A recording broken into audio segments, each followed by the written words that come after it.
Maths को लेकर जो बहुत सारी परेशानियां हैं उसको मैं समझाता हूं। सबसे पहले देखो, आप एक चीज समझना, एक होता है किसी भी चीज को समझना और एक होता है रटना।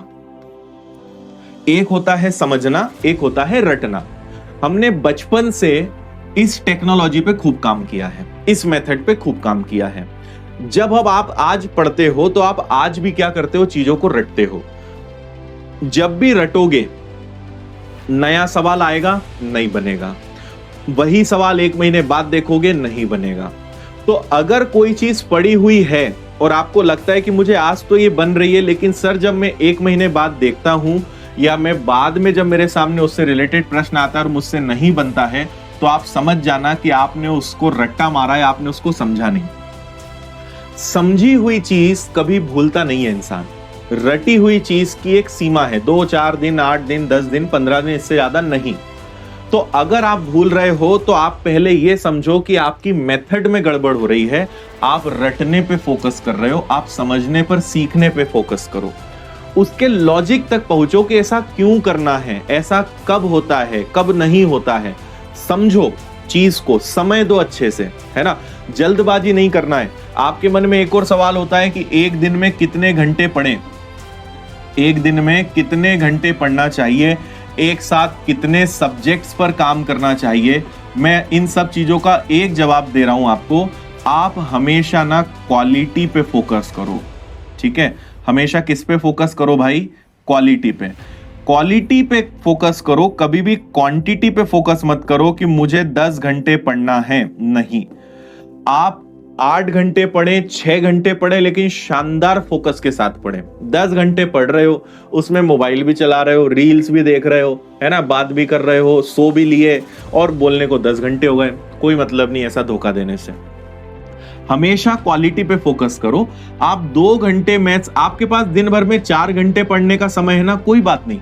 आप 4 घंटे बहुत शिद्दत के साथ और एकदम फोकस के साथ आप पढ़ो। आपके सिलेक्शन के उतने ही चांस है जितनी देर में कोई एक गधा 10 घंटे पढ़ रहा है कहीं बैठ के, है ना। क्योंकि वो 10 घंटे पढ़ नहीं रहा है, वो 10 घंटे बैठा है। पढ़ कितना रहा है वो नहीं पता मुझे, है ना।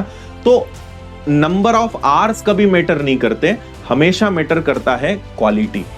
आपको पढ़ना है, मान लीजिए आपको पढ़ने हैं 10 सब्जेक्ट कि सर मैथ्स भी पढ़ना है, रीजनिंग भी पढ़ना है, जीएस भी पढ़ना है, साइंस भी पढ़ना है, करंट अफेयर्स भी पढ़ना है। अब जीएस में भी पॉलिटी आ गया, हिस्ट्री आ गया, ज्योग्राफी आ गया, साइंस में फिजिक्स, केमिस्ट्री, बायो आ गया, कहीं पे कंप्यूटर भी पढ़ना है, हिंदी भी पढ़ना है, तो इंग्लिश भी पढ़ना है।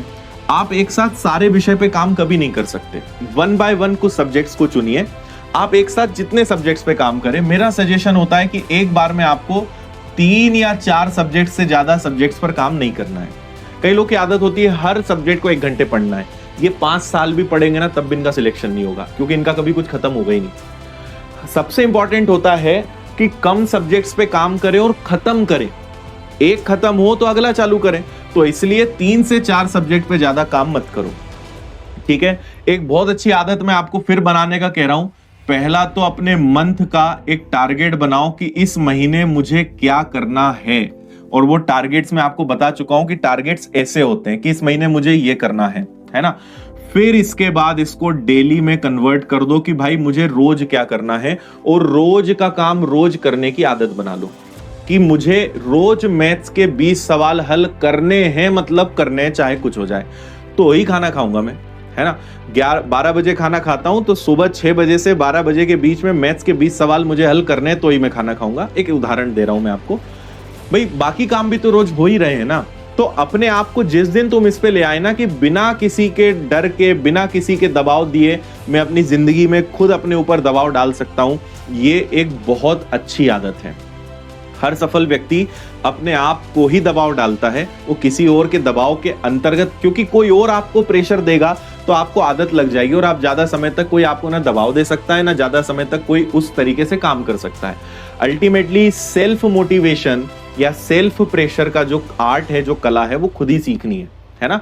इसलिए महीने का एक टारगेट बनाओ। आप नहीं भी करोगे तब भी मैं आपको कुछ नहीं बोल सकता, आप कर लोगे तब भी मैं आपको कुछ नहीं बोलूंगा, लेकिन उस बहाने आपकी पढ़ाई हो जाएगी। तो आप ये समझो कि सर के सामने अब मुझे जो है अपनी इज्जत रखनी है और मुझे अब सर को करके दिखाना है। तो फरवरी का टारगेट मुझे भेजो, कितने घंटे पढ़ सकते हो, क्या क्या टारगेट रखोगे, और फिर फरवरी खत्म होने पे मुझे उसकी रिपोर्ट देना कि सर मैं ये कर पाया, और ईमानदारी से जो है, नहीं हो पाया क्लियर लिख देना कि सर मैंने 400 प्रश्नों का आपसे वादा किया था, सर 200 ही कर पाया, पर मार्च में वादा करता हूं सर 500 करके दिखाऊंगा मैं।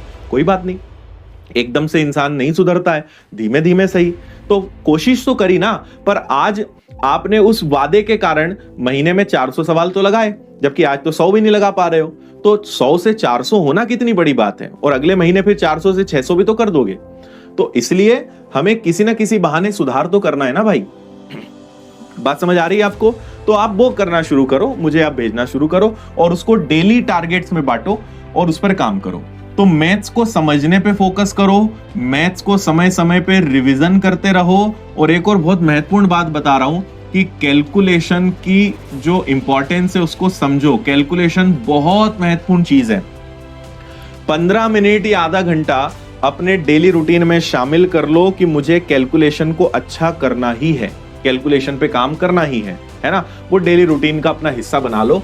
तो पहले पहाड़े, वर्ग, घन ये सब याद करो, फिर कुछ कैलकुलेशन के नॉर्मल जो क्वेश्चंस आते हैं उनमें कम से कम पेन चलाने की कोशिश करो। स्पीड तभी बढ़ेगी, गलतियां तभी कम होंगी जब आपका कैलकुलेशन अच्छा होगा, और जब आप मैथ्स को रटोगे नहीं, मैथ्स को समझोगे। इसीलिए मैं हर क्लास के बाद आपको रिवीजन करने का बोलता हूं, हर क्लास के बाद आपको बोलता हूं कि भाई पुराना पलटाओ, एक बार अच्छे से देखो, चीजों को समझो। नहीं मानोगे ना तो यही दिक्कतें होंगी।